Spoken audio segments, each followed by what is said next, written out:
Efésios 4, 28. Nós vamos ler apenas um versículo, depois nós vamos orar. E em seguida, nós vamos meditar nesse versículo. Efésios 4, 28, que diz: aquele que roubava, não roube mais. Pelo contrário, trabalhe fazendo com as mãos o que é bom, para que tenhas o que repartir com quem está passando necessidade. Vamos orar. Querido Deus, eu agradeço pela Tua palavra, que nós podemos ter em nossas mãos e podemos gravar em nossa mente e em nosso coração. E que o Senhor continue trabalhando em nós e através de nós.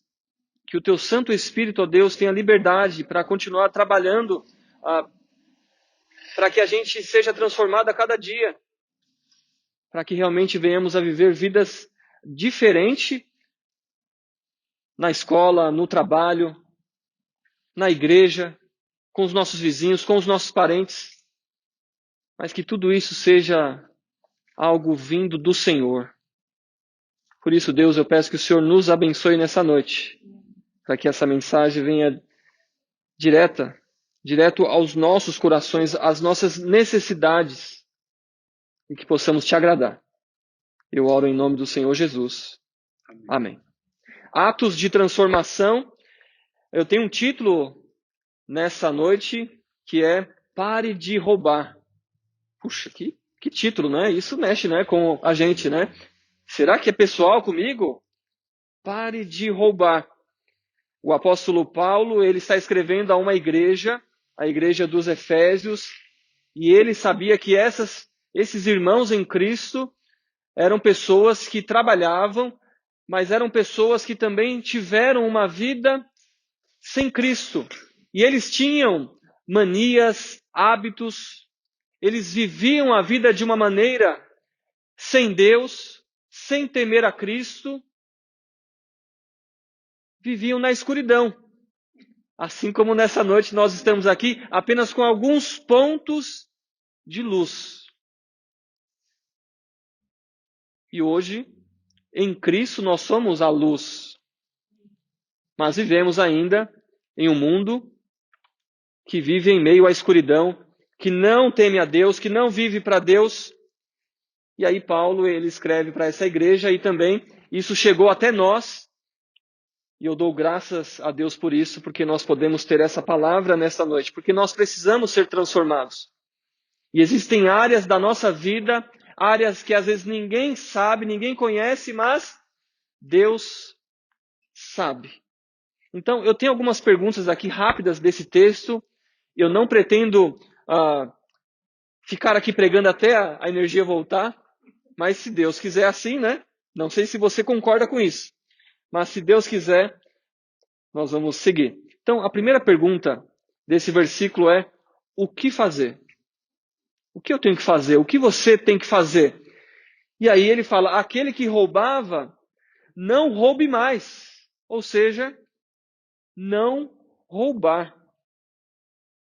Talvez a sua tradução está falando sobre furtar.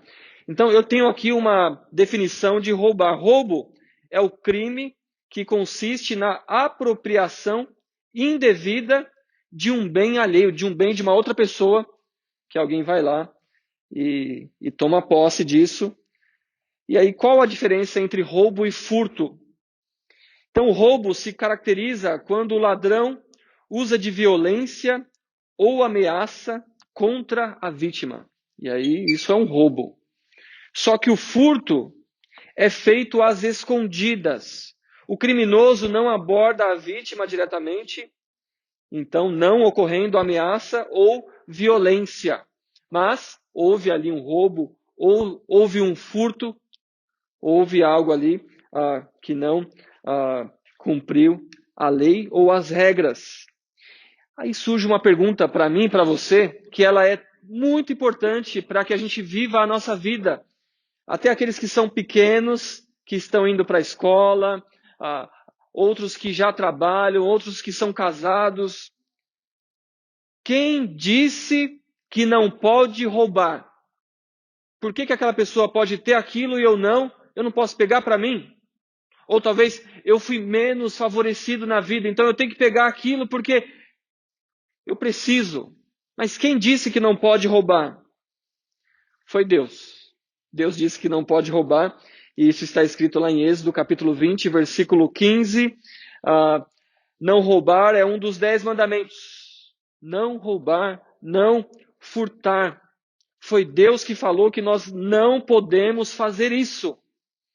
Mas se Deus falou que não pode roubar, ao mesmo tempo, Ele vai dar o direito para uma pessoa, para que ela transforme o seu esforço honesto em ganho e de poder usar esse ganho. Não é à toa que Deus ele deu leis no Antigo Testamento para o povo de Israel para que, em respeito à proteção à propriedade, aos seus bens. Existem muitas leis lá, se você for pesquisar em Levítico, e algumas leis são parecidas com a nossa, né? E no Novo Testamento, o apóstolo Paulo, ele escreveu para um pastor chamado Tito, para que ele exortasse os escravos. Escravos eram pessoas que tinham senhores, que eram donos deles. Ele escreveu para que ele exortasse esses escravos, que eram escravos cristãos, a que eles não furtassem, mas que fossem fiéis aos seus senhores, aos seus donos. Então você percebe que esse negócio de roubar não começou só agora, né? Sempre teve roubo, sempre teve furto. É possível um cristão roubar? É possível? Para algumas pessoas não, né? Puxa, não, nós somos, né? É impossível um cristão roubar. Mas parece que sim. Infelizmente sim.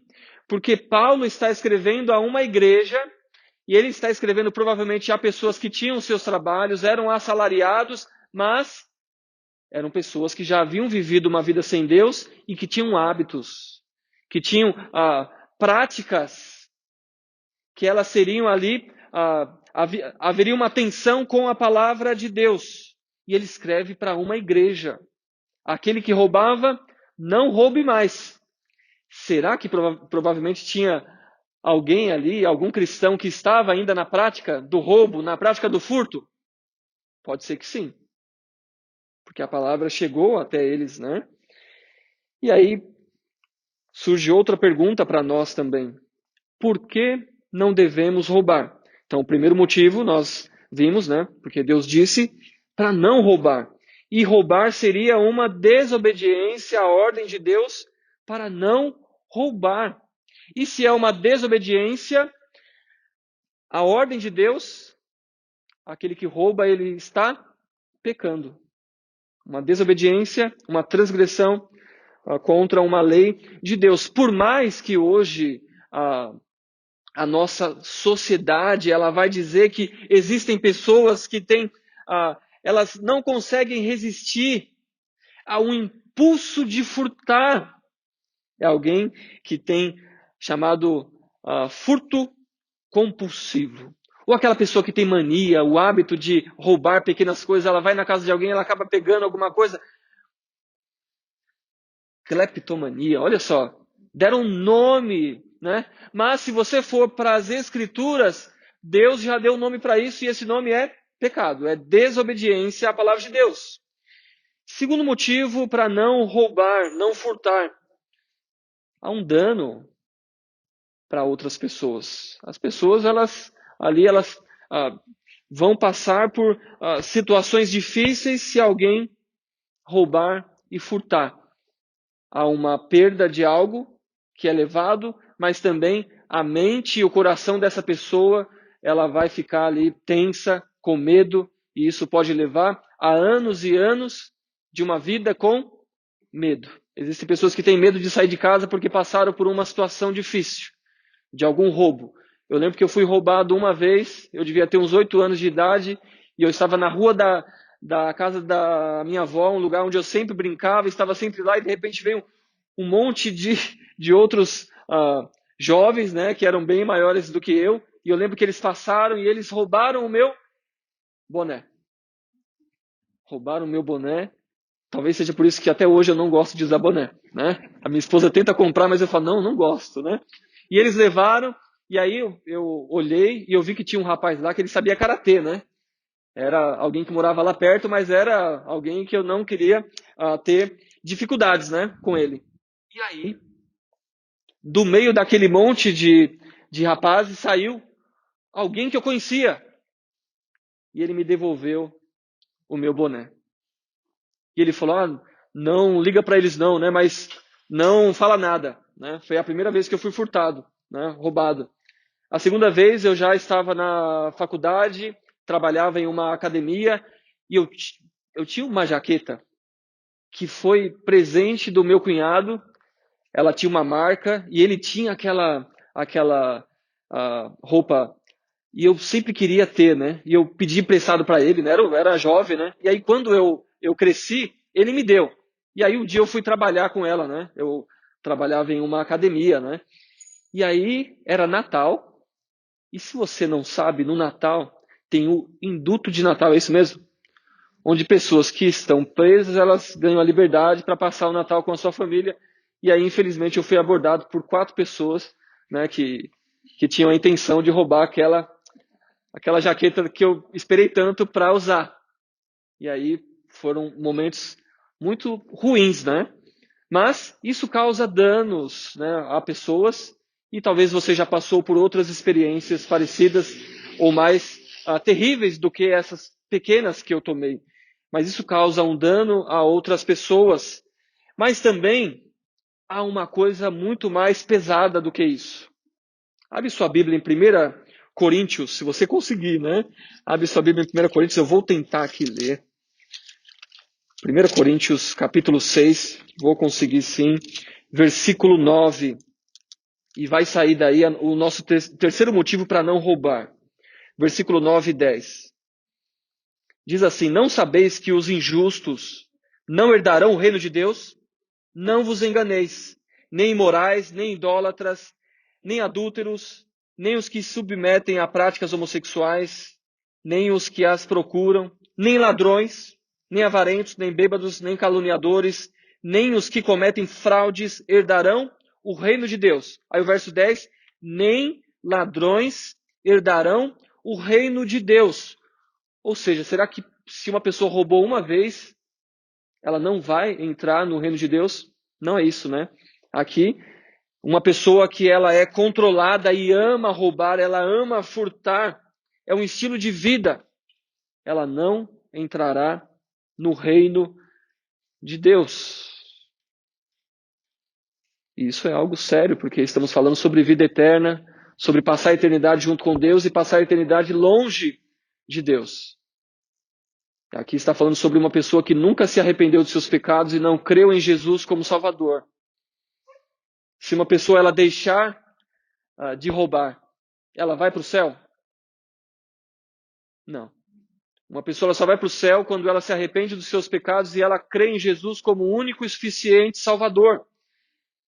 E aí o quarto motivo por que não devemos roubar. Olha o versículo 11 de 1 Coríntios 6, verso 11. Alguns de vós éreis assim. Opa! Aí ele está falando com os cristãos, com a igreja. Ele fala, alguns de vocês eram ladrões. Alguns de vocês eram bêbados, eram caluniadores, adúlteros, homossexuais, idólatras, imorais. Mas ele fala que vocês eram assim. Não são mais. Em Cristo Jesus nós não somos mais assim.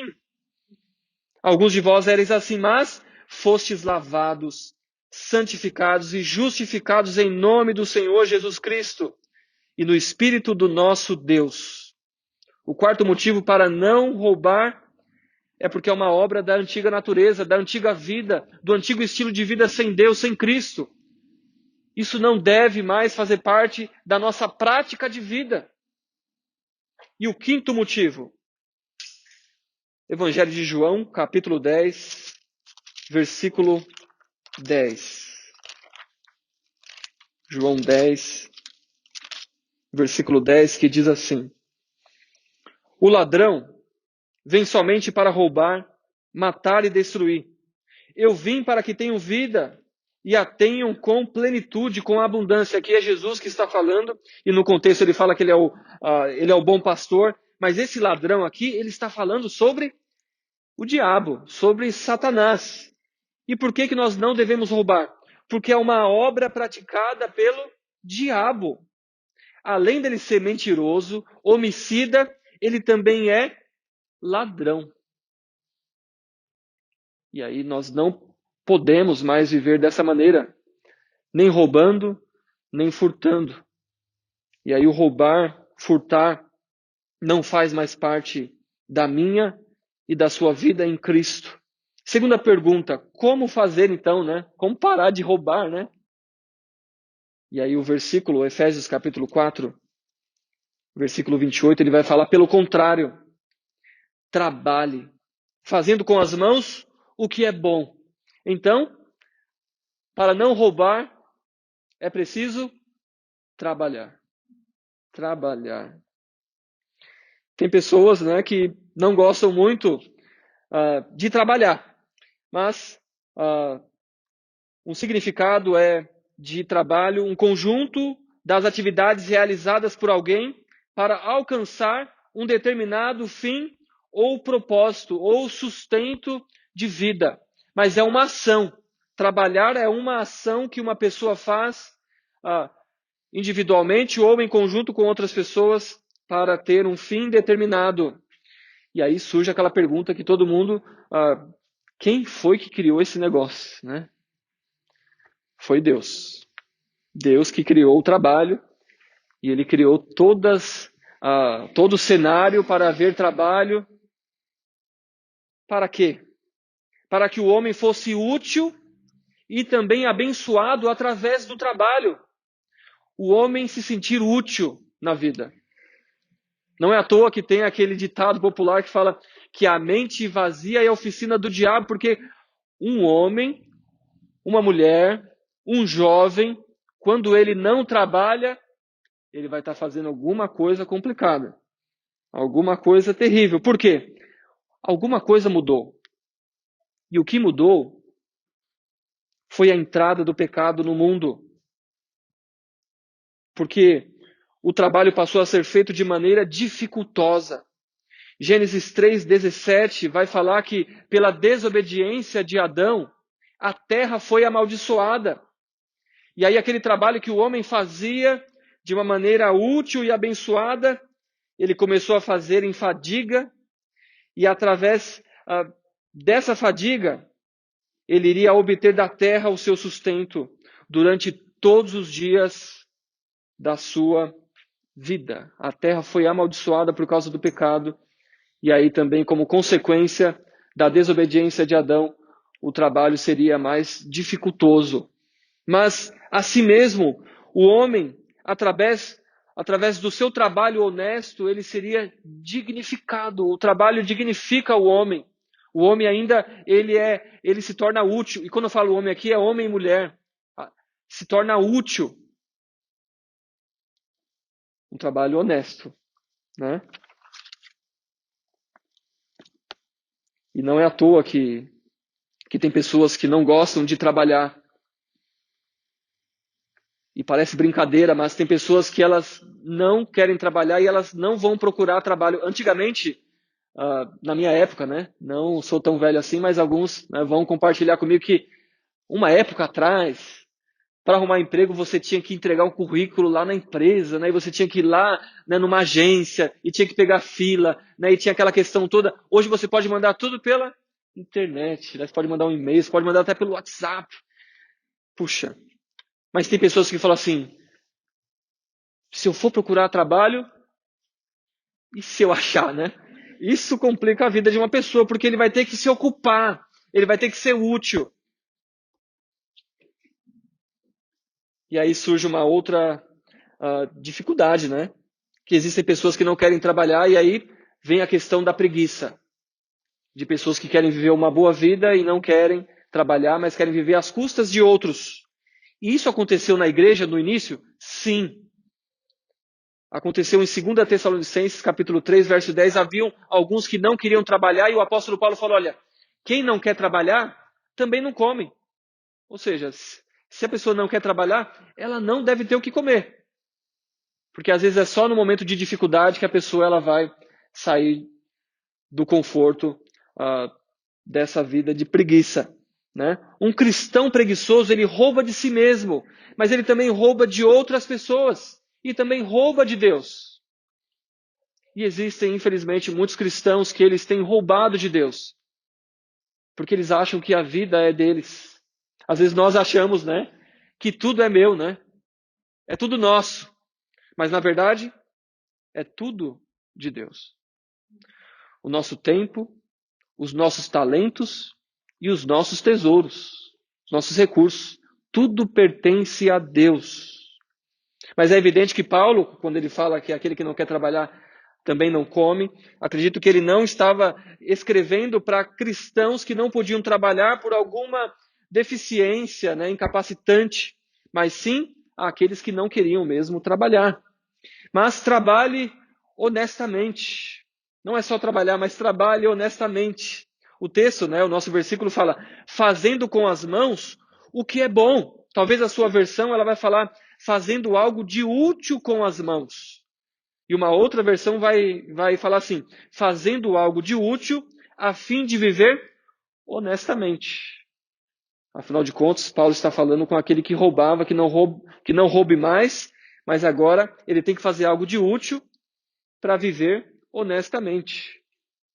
Mas lembra que não é somente trabalhar, mas trabalhar honestamente. O próprio Paulo, ele trabalhava honestamente. Enquanto ele tinha esse trabalho, né, que ele ia para muitos países, muitos lugares para fundar igrejas, ele fazia tendas. Talvez ele tinha esse trabalho porque ele aprendeu com o seu pai, né, com a sua família. Todo rabino judeu aprendia um ofício, às vezes do próprio pai, né? Lembra de Jesus? O pai dele, José, era carpinteiro. Jesus também era carpinteiro. Provavelmente ele aprendeu do seu pai. Mas havia uma frase dos rabinos que dizia assim, é uma frase que não está na Bíblia, mas ela poderia estar, porque ela diz uma grande verdade. Preste atenção. Aquele que não ensina o filho a trabalhar, o ensina a roubar. Eita! Aquele que não ensina o filho a trabalhar, o ensina a roubar. E isso deve falar ao nosso coração, porque nós amamos os nossos filhos, mas nós temos que prepará-los para a vida. Seja um menino ou uma menina, mas que eles saibam viver, que eles saibam trabalhar. Porque uma coisa para nós pais, né? Nós não estaremos aqui para sempre. Nós não estaremos aqui o tempo todo junto com eles. Uma hora eles vão ter que caminhar sem a gente, né? Então, o máximo que você puder, ensine seus filhos a trabalharem, né? Então, uma curiosidade apenas, né, para nós aqui. Os homens que Deus chamou para servi-lo, o que eles estavam fazendo? Eles estavam ocupados, trabalhando. Lembra de Moisés? Ele estava no deserto cuidando de ovelhas. Gideão, ele estava malhando o trigo. Davi cuidava dos rebanhos do seu pai. Os 4 primeiros discípulos chamados por Jesus, eles remendavam redes de pesca. E lembra que o próprio Jesus trabalhava como carpinteiro. Trabalhe, mas trabalhe honestamente. Aí surge outra pergunta, a nossa última. Para que trabalhar honestamente, né? Para que parar de roubar? Para que tenha o que repartir com quem está passando necessidade. Outra versão fala, porém comece a trabalhar, a fim de viver honestamente e poder ajudar os pobres. Os versículos anteriores, Paulo fala assim, ó, abandonando a mentira, fale a verdade, cada um com o seu próximo, né? Abandona a mentira e fala a verdade. Aí depois ele fala assim, ó, quando você ficar com raiva, não peque, não conserve essa raiva, né? Mas resolva logo isso. Mas aqui ele fala, né? Olha, aquele que roubava, não roube mais, mas trabalhe e tenha algo para repartir com o seu próximo. talvez surja um pensamento, e um pensamento egoísta. Paulo poderia ter dito assim, ó: trabalhe para ter o suficiente para si mesmo e não ser tentado a roubar. Porque o problema nosso aqui é o roubar, né? E se Paulo tivesse só escrito isso, para a gente estaria de bom tamanho e a gente iria concordar completamente com Paulo, né? É isso mesmo, Paulo. A gente tem que parar de roubar, ter o suficiente para a gente, para a nossa família, né? Para quê? Para que a gente não fique tentado a roubar o vizinho, o meu chefe lá no meu trabalho, né? Pegar algo lá escondido que ninguém viu. Mas não é assim que o Paulo falou. E talvez o Paulo estava tentando evitar o perigo de até mesmo o trabalho honesto que você trabalha, que eu trabalho, possa se tornar egoísta. O nosso trabalho honesto possa se tornar, sabe o quê? Um ídolo nas nossas vidas. E até mesmo aquilo que nós temos, que nós conquistamos, e aí com o nosso esforço, com os meus estudos, né, com acordando cedo, dormindo tarde, isso pode se transformar em um tropeço na sua vida e não vai abençoar a vida de outras pessoas. Mas o que Paulo está falando é uma nova maneira de trabalhar, né? Para que tenha o que repartir com quem está passando necessidade. Eu tenho que trabalhar agora em Cristo, né? Eu trabalho agora para ter o que repartir com aquele que está necessitado.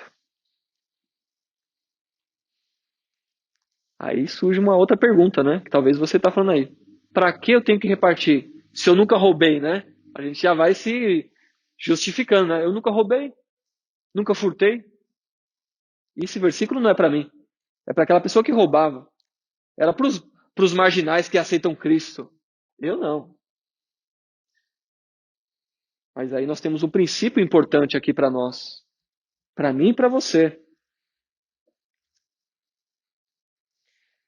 Por que eu tenho que repartir com aquele que está necessitado? Porque tudo pertence a Deus. Se você puder abrir Salmo 24, verso 1. Salmo 24, versículo 1.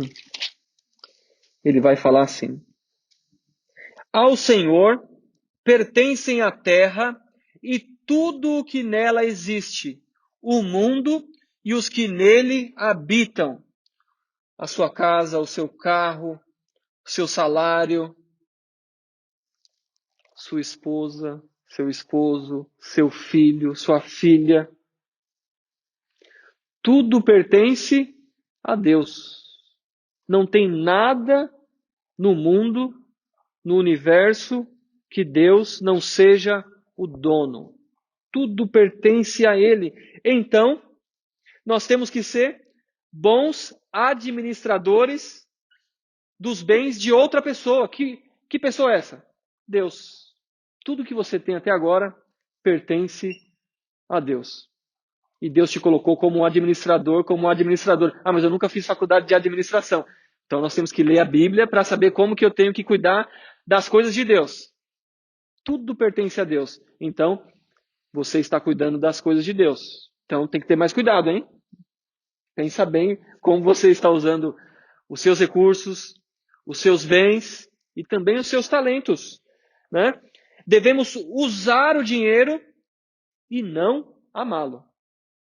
O dinheiro é bom. Duvido que alguém aqui iria falar que não é bom. Mas você não pode amar o dinheiro. Olha 1 Timóteo capítulo 6, versículo 10. Alguns versículos importantes também. 1 Timóteo 6, versículo 10. Paulo aqui, ele vai falando sobre os perigos da cobiça. Vamos ler o 9. 1 Timóteo 6, 9 e 10. Diz assim: mas os que querem ficar ricos caem em tentação, em armadilhas e em muitos desejos loucos e nocivos, que afundam os homens na ruína e na desgraça. Porque o amor ao dinheiro é a raiz de todos os males. E por causa dessa cobiça, alguns se desviaram da fé e se torturaram com muitas dores. O dinheiro é bom, Deus dá o dinheiro, dá os recursos para que a gente use, para que a gente saiba administrar, mas o problema é quando nós começamos a amar o dinheiro. Aí quando a gente ama, quando a gente idolatra uma coisa, a gente não quer repartir com ninguém. Mas lembra que tudo pertence a Deus? E se nós não estamos repartindo aquilo que Deus está nos dando, nós estamos amando o nosso dinheiro, estamos idolatrando algo, a criatura, ao invés do Criador. Podemos usar os recursos, sabe para quê? Para abençoar outras pessoas. É a ideia de Paulo aqui, ó. Antigamente você roubava os outros. Antigamente você furtava. Antigamente você fazia de tudo para se dar bem. Agora não. Agora você vai trabalhar para ter para sua família, sim, mas também para ajudar o necessitado. E sabe que a Bíblia fala que Deus ama quem dá com alegria? Olha, 2 Coríntios, capítulo 9, versículo 7. 2 Coríntios, capítulo 9, versículo 7. Diz assim: cada um contribua de acordo com o que decidiu no coração, não com tristeza, nem por constrangimento, pois Deus ama a quem contribui com alegria. Nós podemos abençoar outros, mas isso aí deve acontecer de uma maneira que seja com alegria. Sabe por quê? Porque é melhor dar do que receber. Você já ajudou alguém? Você já ajudou alguém financeiramente, que seja um pequeno valor ou um grande valor? Você já conseguiu ajudar alguém de uma forma que aquela pessoa estava numa necessidade, você foi lá e fez, mas você não fez aquilo para receber louvor, você não fez aquilo para que as pessoas aplaudissem a sua ação, mas você fez porque Deus te deu o recurso e aquele recurso não era seu, era de Deus e era para abençoar aquele que estava passando por algum tipo de necessidade. E quando isso acontece, é uma sensação maravilhosa. Talvez você esteja pensando, mas eu não sou rico. Eu não tenho muito. Você tem o suficiente que Deus te deu. Se Deus te deu o que você tem hoje, é o suficiente que você precisa para hoje. E se faltar alguma coisa, não vai roubar, não vai furtar, não vai pegar de outro, porque Deus vai dar para você o que você precisa. Ele vai usar a vida de outras pessoas, alguém às vezes que você nem conhece, às vezes um irmão querido, às vezes até um parente, mas ele vai suprir todas as suas necessidades. Você não precisa se colocar no lugar de Deus e tomar uma atitude. Deus vai dar tudo o que você precisa. Trabalhe honestamente. Administre bem os recursos que Deus tem te dado, para que você possa abençoar o próximo. Chegamos ao final da nossa mensagem. Eu tenho apenas 3 aplicações para que a gente pegue isso e pratique. Se você já está praticando, amém. Que Deus continue te abençoando, para que você continue abençoando outras pessoas. Primeira aplicação tirada aqui do nosso versículo e da nossa mensagem. Pare de roubar. Eu não sou Deus e eu não estou aqui falando isso para te julgar e falar, o pastor está me chamando de ladrão. Estou apenas falando aquilo que a palavra de Deus fala, né? Paulo, ele colocou, aquele que roubava, não roube mais. E Paulo teve a coragem de falar aquilo, né, no meio de cristãos, né? Falou, aquele que roubava, para de roubar. E a mensagem é a mesma hoje para nós aqui, para a Ible. Aquele que roubava, não roube mais. Se você tem essa prática, se você tem esse hábito, amém, continue.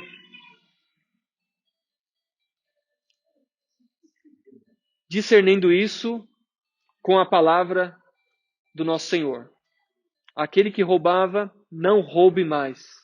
Pare de roubar. Segunda aplicação. Trabalhe honestamente. O texto fala para que a gente trabalhe. Mas não é trabalhar por trabalhar, nós temos que trabalhar honestamente. Conseguir um trabalho um trabalho digno, que honra primeiramente a Deus. É um trabalho que serve para mim. Pode servir para você. Mas se não honra a Deus, aí o conselho é, não faça isso. Se Deus te chamou para não roubar, para não furtar, Ele vai suprir as suas necessidades. Você não precisa desse trabalho. Você não precisa dessa ocupação. Tem que ter coragem, né, para obedecer a palavra de Deus. Não é fácil, não. Mas se Deus requer isso de mim, requer isso de você, em Jesus Cristo, Ele vai te capacitar para que você faça, para que você viva desta maneira. Vai ser fácil? De maneira nenhuma. Mas, como cristão, agora na nova natureza que nós vivemos, não temos escolha. O cristão, ele não tem escolha. Ele deve fazer a vontade de Deus. Nós não temos dois caminhos para fazer a vontade de Deus. Tem a minha e tem a de Deus. Não, só existe a de Deus. A sua é pecado. A sua não entra aqui. Porque nós somos chamados a trabalhar honestamente. Em uma ocupação. Ser útil.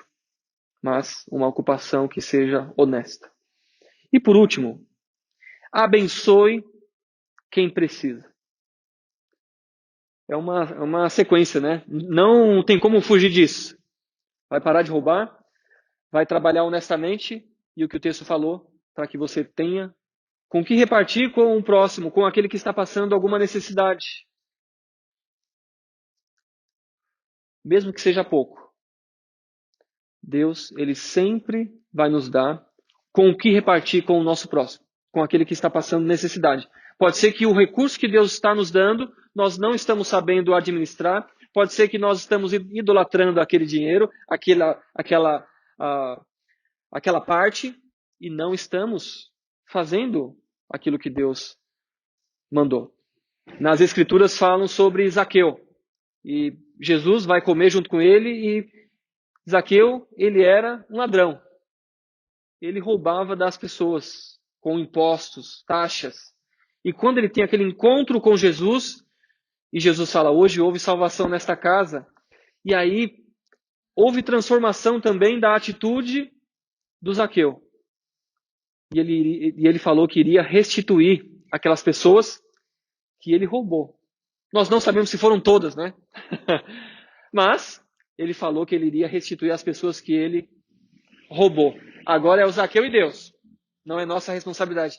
Mas é nossa responsabilidade os recursos que Deus tem colocado para que a gente administre. Lembra, seja muito ou seja pouco.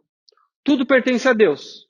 Trabalhe honestamente, mas aí tenha com o que repartir com o necessitado. E existe salvação também para aquele que é um ladrão? Sim, tem esperança para aquele que é um ladrão, que furta. A única esperança está em Jesus Cristo. Nós temos um grande exemplo na cruz. Jesus, na cruz, com dois ladrões, e um deles começa a caçoar e zomba de Jesus, aí o outro parece falar, opa, não, ele não fez nada para estar aqui, né? E ele fala, os nossos atos nos levaram até aqui. Ele reconheceu que ele era um pecador, né? Que ele fez coisa errada e ele estava sendo julgado por aquilo. Mas ele fala algo impressionante para Jesus. Ele fala, os três iriam morrer em poucas horas. Mas aquele ladrão, ele coloca toda a sua fé em Jesus. Ele fala, Jesus, lembra-te de mim quando chegares no teu reino. E Jesus, ele não falou assim, ó, daqui 1000 anos eu vou lembrar de você. Ou na semana que vem. Não, ele falou, hoje mesmo estarás comigo no paraíso. Olha que coisa fantástica.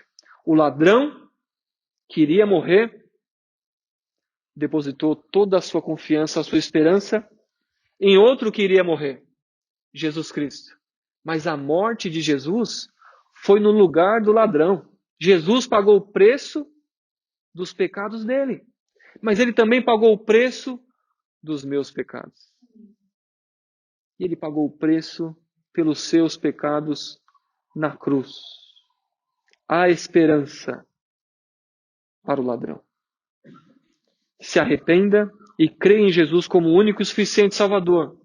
Coloque toda a sua esperança em Jesus, assim como aquele que estava do lado de Jesus fez. E aí fala que há salvação para todo aquele que buscar a Deus, que se arrepender e crer em Jesus. Convido você nesse momento a orar junto comigo. Querido Pai, eu agradeço ao Senhor pelo tempo que nós passamos juntos, um tempo muito especial, um tempo onde nós louvamos ao Senhor. E foi muito bom, Deus. Nós te amamos como nós cantamos hoje. Nós amamos esse Deus trino. Eu agradeço, Pai, pelo tempo que nós podemos meditar na Tua palavra e saber que há esperança para todos nós. Há esperança em Cristo. A graça de Deus é algo que nós não merecemos, mas ela nos alcançou. E hoje nós podemos ter uma nova vida em Jesus Cristo. Por isso, aquele que está em Jesus não deve mais praticar o roubo, nem o furto. Aquele que está em Jesus Cristo deve trabalhar de maneira honesta. E aquele que está em Jesus Cristo, ele deve ser um bom administrador dos seus recursos, para que tenha o que repartir com aquele que está necessitado. Deus nos abençoa para que sejamos esses bons administradores, essas pessoas que são agradecidas, como nós cantamos hoje, pessoas que sabem que tudo pertence ao Senhor, inclusive as nossas vidas, a vida da nossa família e tudo que o Senhor tem nos dado. Por isso, Pai, continua trabalhando em nós e através de nós. Que as pessoas, essa semana, essa noite, sejam abençoadas através das nossas vidas. Que possamos mostrar Cristo a todo aquele que o Senhor colocar ao nosso redor. E a salvação para aquele que crê. Se arrependa e crê em Jesus como o único e suficiente Salvador. É a única esperança para uma vida transformada e para uma eternidade junto com Deus. Deus te abençoe. E oramos em nome do Senhor Jesus. Amém. Amém. Nesse momento nós vamos encerrar o nosso tempo com um louvor. Continue com o foco em Deus. Continue louvando e adorando ao nosso Senhor. E eu agradeço a todos vocês que chegaram até aqui hoje. Que Deus continue te abençoando e te dando uma semana abençoada.